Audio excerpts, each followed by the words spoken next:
Fox News from Chief Intelligence Correspondent Catherine Herridge. Catherine. Well, thank you, Greta, very much. What we were able to confirm tonight is that there was a very unusual statement on the record from the Pentagon and the White House that the administration, through the president, had authorized a rescue mission to free a number of American hostages held in Syria by ISIS. The operation involving air and ground forces, but the mission failed because the hostages were not at the targeted location.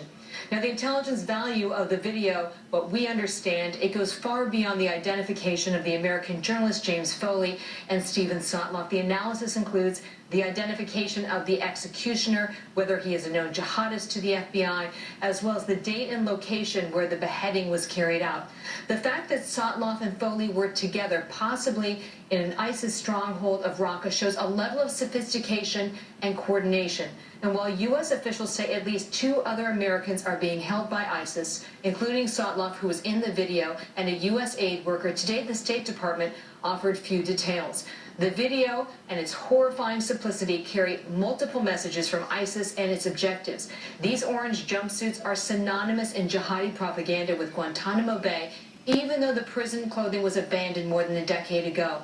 And today the State Department hinted very strongly that the Obama administration is going to rely on a law enforcement model, including a traditional FBI investigation, to bring Foley's killers to justice. Yet U.S. intelligence officials have complained to Fox News in the past about the difficulty of operating in Syria and Iraq, and that is what we saw with this failed mission earlier this summer. Okay, what's with the timing? I mean, it's the Pentagon bragging about a failure, about a secret mission. That's not a leak. They're telling us. I can't remember in recent memory when we had on-the-record confirmation from the Pentagon and from the White House about a mission that was not successful. And the way that I see events laying out now is that the president has communicated very clearly that the bombing strikes are going to continue in Iraq. ISIS has a track record of doing what it says it will do, and they have said that they will murder more Americans. And this seems to me an effort to kind of insulate or inoculate the administration for what may be, unfortunately, the inevitable, that more Americans are going to die this week. Or, as I posted on Greta Wire, is that the president looks like he really cares that he goes off to play golf, that he really cares that he's really engaged because he ordered this mission, which is an abject failure.